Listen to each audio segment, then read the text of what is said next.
listening to Talkin' Shop. Professors and students making sense. Today's topic is regulating guns.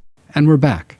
And we have another spectacular guest for you today. This is a student at Wright State, Anthony. Your last name is Nicola. What we're going to do is call you Dr. Nicola, because everyone on the show is a doctor today. Dr. Nicola, what brings you into the studio today? What issue are you concerned with? One of the main issues I'm concerned with in this country today is the issue of gun violence in the United States. And why is that the issue that you're concerned with? Because in 2021 alone, there were 48,830 Americans that died as a result of gun violence. 81% of all the murders that year involved guns. 54% of those gun-related deaths, however, were suicides. 43% of them were homicides, and the last 3% were other. And in 59% of those deaths in 2020, handguns were the culprit. The one thing I want to ask right away, I want to ask first, are you a gun owner? I am not. This issue normally gets understood differently by whether someone is a gun owner or isn't a gun owner, and I'm going to talk about that in a second, because there's an interesting gun culture in America which wasn't always there exactly, at least not as popular, as dominant as it became that way in the last couple of decades. So if I understand you correctly, you are a gun control advocate, correct? I am. Okay, so going around the table today, I assume, Ed, you're a gun control advocate as well. Oh, yeah. Okay, so there's no one in the studio to argue for these other people. So what I'm going to do is I'm just going to try to provide some of these arguments. This isn't a debate. This is a point about trying to understand rival imaginations. And I'm going to have to play the role here, and I'm the only one. So let's just do it this way. The thing about the gun thing, I never owned a gun. To this day, I don't own a gun. I never owned one of these things. I don't believe I've ever shot one. It might have been when I was a kid. There was some event where we got to shoot a rifle at something, a camp or something like that. I don't know. I have a vague memory of maybe something like that. But I think I qualify as someone who really doesn't know how to shoot these things. Okay, so I am, and I don't hunt. You know, the other thing is, people like me used to think that the gun thing was only for the hunters. You know, there were always these people who hunt, and even the Democrats would say, I'm for gun control, but I'm for hunting. You should have your gun for hunting and all this stuff. But then, Ed, what happens is we go on in life, and I think this happened about 20 years ago. This gun culture emerged, and it was in the states, in various states. And who are the people who did it? It largely were these people. They weren't like criminals or anything, or just the hunters. It was these people who had like law enforcement backgrounds. We now have specialized military. We don't just do the draft. We've got professionalized soldiers. They make a career out of it. Now the military's a career, and so some of these people are in law enforcement. That's a career. And there gets to be this gun culture where these people are really serious about that. And they're not shoot 'em up, bang, bang people. They're actually people who go about observing these protocols. They go to the range. They know all about this stuff. There's safety measures that they have. They feel extremely comfortable with them. I once had a friend who was a police officer. He said he felt naked when his gun wasn't there. His gun was always there. It's like us with the phones. Oh, my God, my phone. I don't have it, So, there are these people who have this expertise with this stuff, and they see a fundamental different reality than you and I see. What would you say to that, Dr. Nicola? The issue with their way of thinking is they see it as an infringement on their Second Amendment rights. Not in the slightest. Many states have laws that bar firearm usage by felons, and I think most people agree that should stay. But many states also... Your answer, I think what you're saying is, look, I'm only proposing reasonable regulation, stuff like to have your firearm registered. I mean, Yes. You have to have your car registered. Why shouldn't you have your firearm registered? Things like There have to be background checks. I Yes. mean, no one should be able to disagree that there should be background checks. Yes. So, NRA might disagree with you on that one. yeah. Yeah, well, they disagree with everyone at the drop of a hat. What are the arguments? They usually make these silly arguments. The stuff like, they say, well, if you have to wait 7 days and someone could break into your house or something, or if you put these regulations up there, it doesn't stop the illegitimate people from getting it. They seem to see two constituencies, that there's these legitimate firearm owners who do very legitimate things, know what they're doing, and then there's this other crowd, and the other crowd doesn't play by the rules. And the other crowd that shoots everything up or that's going to commit crimes, they're going to get these things anyway, and all you're doing is hurting the good, honest people by putting the background checks in there. I don't buy that argument. I think it's terrible. Let us do it this way. Not scholarly. We're not talking about necessarily a prohibition on guns. I know. Yeah. Just talking about reasonable, what we might consider to be reasonable regulations. Another argument that they try to make is that you take these examples of these people who have these serious mental problems, these people who have the serious personal problems, and on the one hand, the liberal access to guns only feeds that. It makes it more likely. Yeah. But they like to say that, these individuals will just find alternative ways to be destructive, and you shouldn't blame the firearm in that situation. You blame the individual. What would you say about that? They always will like to say that, why are you putting the blame on an inanimate object or something like that. No, I'm not. I am placing the blame on the fact that there's such a liberal access to it, like you said. It turns up in all these events that we're sort of critical of. Your friend the gun. It's there all the time. Every one of these situations, crime, suicides, mass shootings, what's the one common element? It's the gun. It just always is there. So somehow there should be some regulation of that particular instrumentality. And in societies that do regulate this better, let's I assume in Europe, we don't see the shootings over there. You do see them, but not nearly as much. Is that right? Right. Well, there's a lot of stabbings there. But they're less lethal. I mean, the fact is, stabbings are less lethal than our guns. So if you could ratchet it down, that would definitely be an improvement. And it takes more strength to stab someone to death. Yeah. No, I think they're all good arguments. I know you're not exactly be able to sort of rigorously defend Yeah. the Second Amendment. I know. Not in your It's soul. it's not my thing. I've tried to humanize their perspective. But you could take these arguments that Switzerland, everybody's got, the military has, in one sense, has access to weapons. Israel is another one that they have. And there, supposedly you don't see the same kind of, and but the pro-gun folks always go to Switzerland and Israel. Say, God, they don't have these things. Though I think they're a bit more regulated in Switzerland than people tend to think. But the fact is, there's something in the culture that's a little bit different over there than over here. You are listening to Talkin' Shop. The next issue is The culture of guns. Let me give you this. Before we do that, I want to give you this. I forgot to tell this story.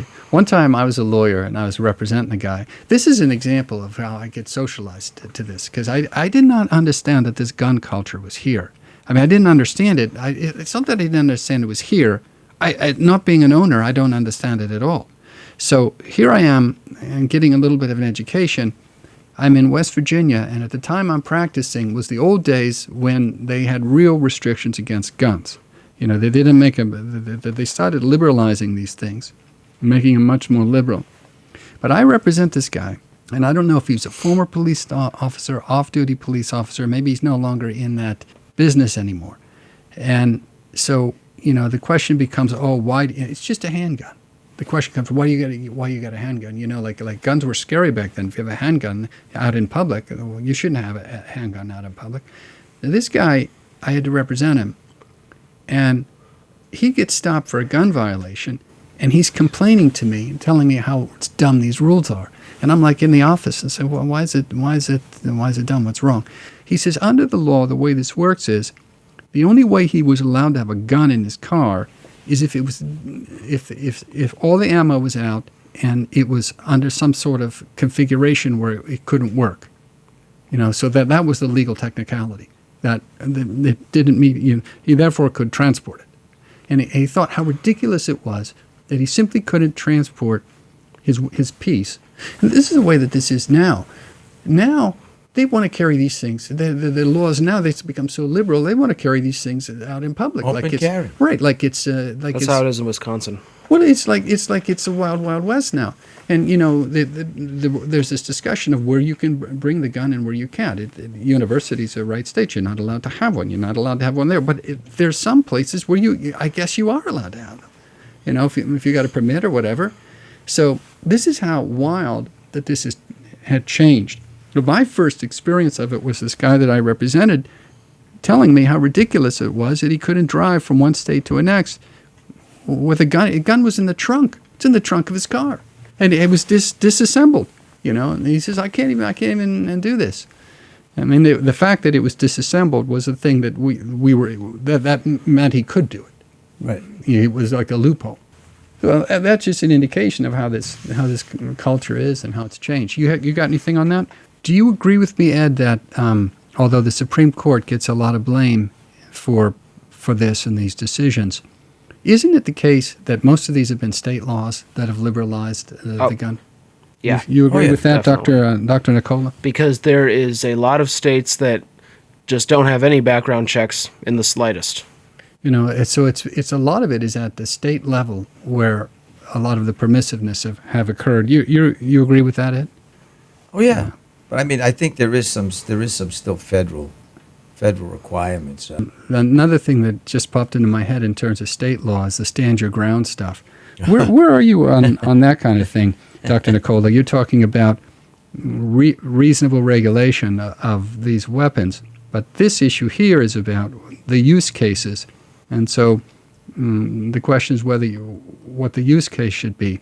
Where are you on the right to repel, particularly if someone tries to come into your home? Where are you on that? Well, yeah, I mean, people like to say, I'm coming after people's guns. I'm not. I feel like if someone does enter your home and they are posing a threat to you, then yes, you do have the right to use your registered firearm. What do you say, Ed? Oh, you're talking about the castle doctrine. Right. If you're in your home and you have a reasonable, and someone steps in, I have no problem with the castle doctrine for the most part. Okay. I do have a problem with stand your ground. And Tell me about that. It's subjective self-defense. I mean, you do have, classic criminal law, you have self-defense. You're entitled to use a reasonable degree of force when confronted with a reasonable degree of force. And, that's objective and subjective. You have the reasonable person standard versus the subjective standard. Stand your ground seems to me to be the subjective standard of self-defense. If I perceive a danger, then I can up the degree of force I'm using in the situation. I don't think that's the way self-defense is supposed to work. Right. Right. I think it leads to all kinds of problems. Yeah. All right. So the other thing I want to bring up about the gun culture, we'll bring this back. You have this thing where people go out to the range. They've got these firearms. They got bunches of them. They don't want any regulation of this.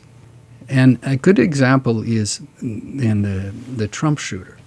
Supposedly, what happened there is you had this kid, not a kid anymore, but you had this young person living in a home, and the father is a lawful rifle owner, and they go to the range and do shooting. And I guess it's a father's range. The father's a member at that range. And so supposedly, the kid takes the father's rifle. The person was at the range the day before practicing. And so, again, there's no amount of regulations that you're proposing that's going to stop that. My point is not to say that what you're proposing is bad or good. I mean, obviously, I'm for reasonable gun control. I'm just trying to make a comment about gun culture. You got this situation where this person who's an adult living in that house or having access to that house can go get the gun and go to the range with it. It's like it's borrowing someone's tennis racket or something. That's about Not if we have these technological advances known as smart guns. okay. Smart guns would operate just like normal guns, but there's a difference. They'd have a specific feature that would allow it to lock if not used by the direct owner. So let's say it is to fall into the wrong hands. All the other regulations like background checks, the safety training courses, all these other regulations are put into the place, and a burglar breaks into a guy's house while he's asleep and steals his gun. The way to keep that gun from falling into the wrong hands would be this smart gun would not work if it was not activated by the real owner. Okay. In the country, there are so many guns at present that that technology would be great if that was in place 10, 15, 20 years in the future. But you've still got millions of guns out there now that are not smart guns by any stretch of the imagination. In terms of these smart guns, they also have something else out there that I saw that you were interested in. They have these guns that are not lethal now. Have you ever seen those, Ed? They have Rifles, aren't they? what do you know what I'm talking about, Dr. Nicola? I'm not sure, unless you're talking about rubber bullets. Yeah, they have pellet guns. There's always been pellet guns. They're like pellet guns. They will penetrate the skin, but they won't go much further, and so they can be used. They can be used for repellent purposes. And people go out to the range now, and they shoot those things. So when you weren't referring to that kind of stuff, were you? No, in any of your was presentation. You are listening to Talkin' Shop. The next issue is Assault weapons. And all that you're asking for is that there not be these liberal access to guns. If I'm hearing you correctly, you're also wanting some of these guns banned. Is that right? Banned outright, Yeah. not just registered. So if some types of guns, even if I go and get I can't register that and get it. Is that what you're saying? Yeah. Okay. Right. Guns. No one wants to take away a hunter's long gun. Right. But does the hunter need to have an AR-15 to go out Nope. and create hamburger when he's shooting the deer? Why should military-style weapons that are specifically designed for the military, to be in civilian hands? What do you think of it, Doctor? Well, a lot of those proponents, do you know what they like to do? Whataboutism. So I basically brought up in one conversation of how certain guns might be more suitable to use, and I hear this man say, "Oh, really? What do you want me to do when I'm running frantically back home at night, being chased by 600 wild hogs?" Yeah. No, I mean, there's no doubt that they usually make these silly arguments. I didn't understand exactly. In Israel, do they have liberal access to guns? I think so. Everybody's in the military. Everybody, some way, all men and women are tied into the military in one shape, manner, or another. Well, what I was thinking, though, is that's kind of the issue. It seems to me... But that's the military. Right. So fine. You know, they have to have guns. Right, so let me try to give that to you, Dr. Nicola. Here's what the model would be. The model would be, you've got to have background checks, 7-day wait. You can't have any history of mental illness. You maybe it shouldn't be. If maybe convicted felons can't have it. I don't know. Red flag fine. laws. All right, fine. But that's the regulation that would apply to the general public. If you go and get some kind of professional certification, you're a police officer. It's like getting a prescription. If you would have access to different kinds of armaments if you had specific training. If you're in the military, you're trained in, and therefore your permission level would go up, kind of like you have a degree for it. Or that kind of thing. Right. So that would Show cause as to why you should have these specific types of lethal weapons. Right. Like now. So would that be okay with you then? I could get an AK, whatever that AK is, and I can get one of those if I'm credentialed. I've got a service credential, or I've passed some course or something, or not just a Like course. if you're Only if you could show me what you'd need that for. I think if Remember you're the Bruin case? So it's need rather than proficiency. Yes, it's probably a little bit of both, but I'd want need. I'd want you to have to show me why you need these types of weapons. Well, haven't you ever watched Red Dawn? Well, it gets back to what I said before, which I wouldn't, this argument that, I got to have my gun so I can rise up against the government. I don't know. That's doesn't sound to me to be a strong justification for allowing you to have your gun one way or the other. Well, for like, if you're like a cop or if you're in the military, those things will be like, yes, you will have those things. You will have those lethal weapons. You will be trained in that lethal weaponry. But yes, that I can see why that would be a caveat. I mean, why? What does that have to do with your Second Amendment rights, as far as possessing an automatic weapon that can, or a magazine that shoots 100 things, or a bump stock, or trigger, one of those snappy trigger things? Maybe these are little toys that people want to, think they, extend to the Second Amendment. But Oh, yeah. kind of hard to be figuring that back in the day, this is what the founding fathers were thinking. Yeah. You have anything to add on that, Dr. Nicola?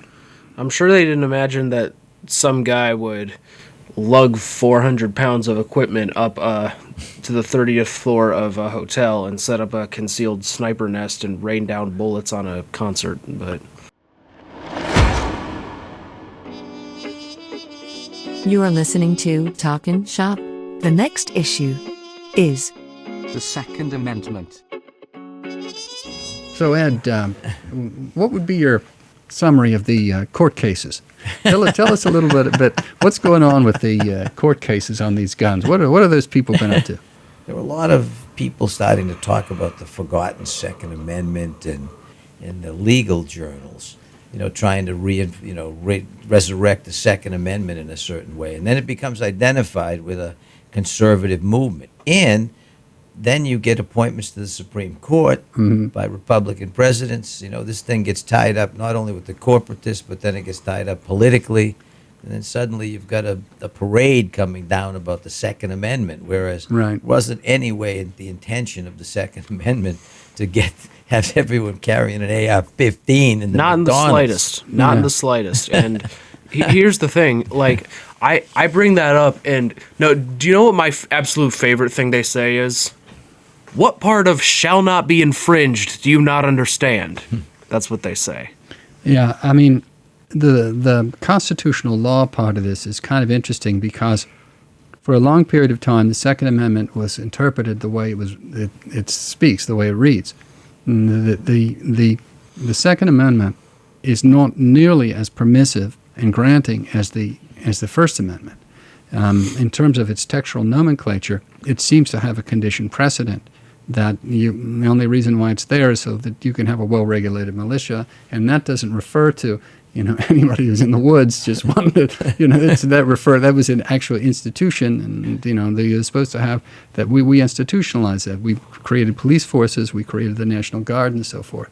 So it's for those purposes that was there, and the conservatives threw that out, Ed. And when they threw it out, there was a Heller decision. When they threw that out, they really pretended to read something that doesn't exactly read that way if you look at it. What do you think? Oh, no, when they get rid of instead of conditioning the right to bear arms to a well-regulated militia, which I believe was the original intent, given the fact that there was no standing army back at post-revolutionary times, that opens the door for that. Yeah. And keep in mind, all these court decisions until recently were 5-4. Heller and McDonald were 5-4 decisions. So had you had a different appointment, had Garland maybe got on the court instead of Gorsuch, you might have had the 5-4 is notoriously weak. I always tell the students, you got 5-4, that's not a strong, one judge changes, personnel changes. And so had the Republicans not been able to pack the bench at the Supreme Court, we may have seen a reconsideration of those decisions, even though to get appointed to the bench, be you liberal or conservative, you have to bow down to the great gun gods and say, "Oh, but I believe in, the Second Amendment." The other interesting thing, Ed, about the history of the Second Amendment that you mentioned is they also didn't have police forces back then. There wasn't a police force. There wasn't a National Guard. There was basically a commissioned army that Washington had, which was temporary. I think the enlistments were like 6 months or a year or something like that. He had a revolving door army. So the militias were very important for that. There had always been militias, but that was only because there weren't these other institutions. Eventually what comes along is a police force, a trained police force. That's a professional occupation, and also a National Guard and those sorts of things. So that really is interesting how these conservatives frankly are not looking at text or history on that. I don't know if anything else you want to add there. Anything We from you, haven't Ed? gone through all the court cases on the guns in recent times, have you? Ed, what would be the latest update you can give us on the laws on this? Well, the court changed there's the Bruin case out of New York, which sort of changed the criteria for judging the reasonableness of gun regulation. And you had to find an antecedent somewhere back in the colonial times that would justify a present regulation of guns. And that seemed to be a little bit retrograde in its thinking. It was heavily criticized. And then more recently, you've got this more recent case, the Rahimi case that came out on the red flag laws. And the court seemed to say that, okay, maybe we don't have to read that history and tradition as strictly as one might have thought, and say, well, the government does have a right to restrict guns if somebody's possessing them that poses a risk to others. And so they seem to be backing off from a very strict history tradition test on guns, which is, I take it, a step forward on allowing more reasonability on the regulation of guns. All right. So anything else on guns? No, I think we're good. We covered them all?